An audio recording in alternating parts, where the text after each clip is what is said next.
Good morning, folks. Thanks for logging on. My name is student meteorologist James Sinko, and the operational manager here at New England Storm Chasers. We thank you for logging on today.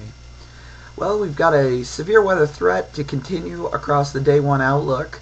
Right now, that severe weather threat appears to be mostly, pretty much the entire state of Wisconsin looks to be all in a moderate risk for severe weather, and there could be some dangerous tornadoes. The National Storm Prediction Center has a 15% probability as it's hatched for the probability of tornadoes today. That is a very high probability. 45% chance and it's a hatched area, don't forget, 45% chance for damaging hail, and right now about 30% for damaging winds.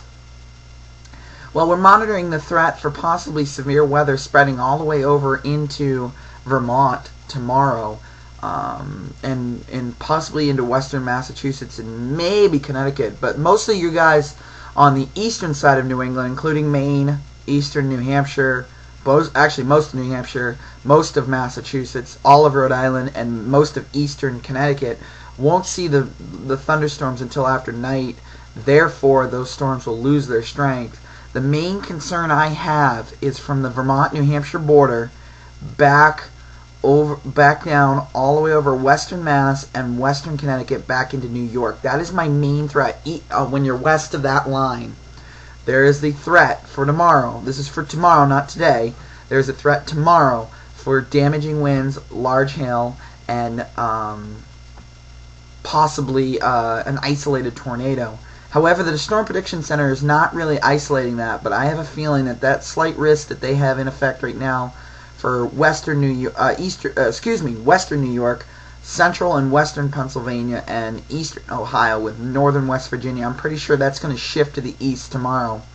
I wouldn't doubt the probability of a 15% chance of severe weather will go all the way into Vermont, because it appears that the best dynamics of the atmosphere tomorrow are going to sit right over Vermont. The best is going to happen right there. And I'm pretty confident that with just a little bit of sunshine, we could trigger some very strong thunderstorms across Vermont. Now, the question is whether they hold together enough to get to the New Hampshire side, and that's questionable because the Green Mountains love to tear storms apart. But let's talk about the day one here, because we're just having fun talking about the day one and looking at the risk out west. Let's get this to load here. Here we go. The risk for slight chance of severe weather is anywhere from Minnesota down through eastern Iowa, most of Missouri, all of Arkansas, parts of Texas, the northeast corner of Texas, parts of Louisiana in the northwest corner, skimming Tennessee, all of Illinois, northern parts of Indiana, northwestern parts of Indiana, most of Michigan, including the Upper Peninsula where there could be a little bit of moderate risk. And then there's general thunderstorms forecasted anywhere out and around in all of New England, except for Maine. There is a threat for general thunderstorms all of Connecticut, all of Rhode Island, Mass, New Hampshire, Vermont, all of western Maine, and New York, in parts of the Mid-Atlantic, Pennsylvania, New Jersey, and Maryland and Ohio. Those are the threat for general thunderstorms. But however, the sweet spot today for any severe weather is going to be in Wisconsin. Wisconsin is in the prime zone. There is definitely, this could be the most dangerous weather situation, severe weather situation we've seen all year. There could be some very violent tornadoes tomorrow. I do want to mention yesterday's reports. There was a lot of tornadoes yesterday. Just quickly, because I know Kyle Avery, the president, will be talking about this more in the coming days. But I want to mention that there was some very large tornadoes yesterday, especially near Mapleton, Iowa, where the town was as far as I know, very heavy amount of damage was done. It went right through the town. It beelined right for Mapleton. Multiple reports of wedge tornadoes. In fact, I witnessed some on live Storm Chaser feeds yesterday of wedge tornadoes that were just the storm had the chasers were following the same storm. This one storm produced tornadoes for over 2.5 hours yesterday. Constantly dropping tornadoes, multiple wedge tornadoes. It was unbelievable. A couple stovepipe tornadoes, thanks to Reed Timmer reporting that. But yeah, it was unbelievable. And then there was just hail. It was unbelievable. Golf ball to baseball size hail was reported in Mars, Iowa. That is unbelievable. That's north of Merrill, Iowa, in Plymouth County. Some really insane totals in Eubank, in Pulaski, Kentucky. In Kentucky there was a lot of baseball size hail that was produced. Some crazy numbers here, but yeah, there was multiple tornado reports. Yesterday's reports looked to be about 213 severe weather reports.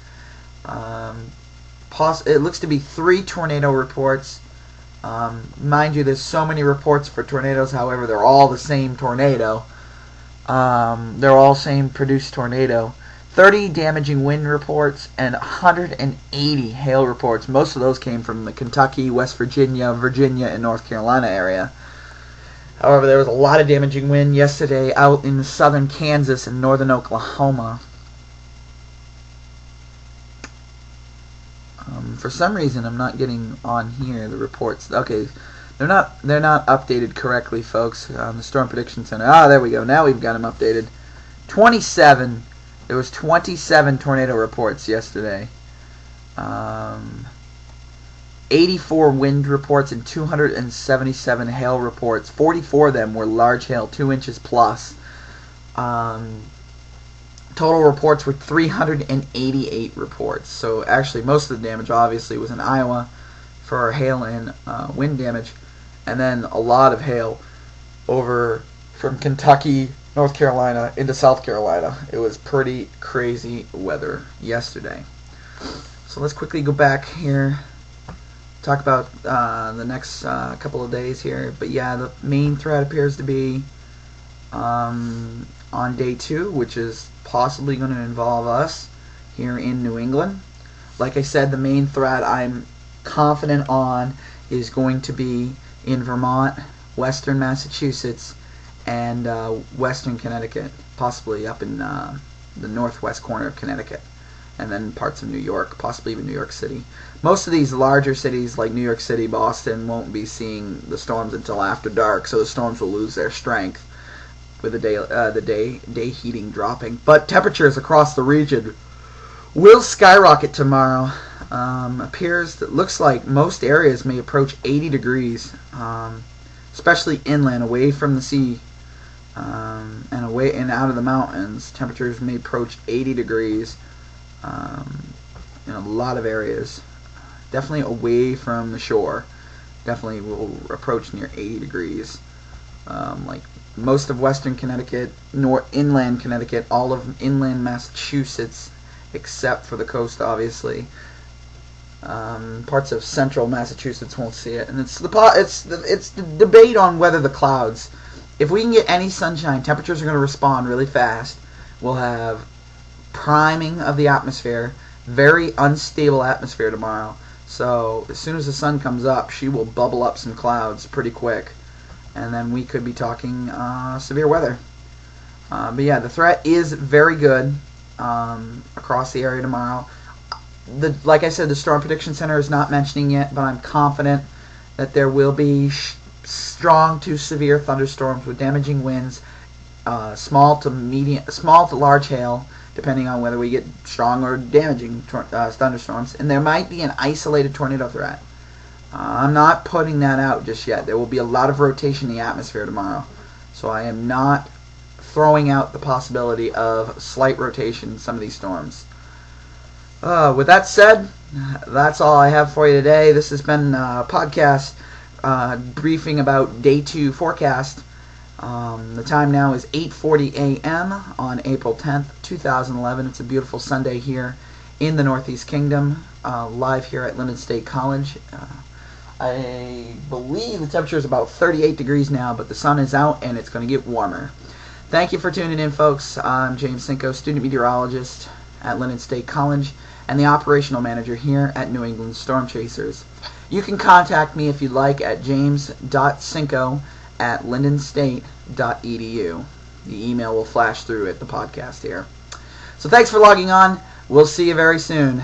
Again, I'm student meteorologist James Sinko. Have a good one, folks.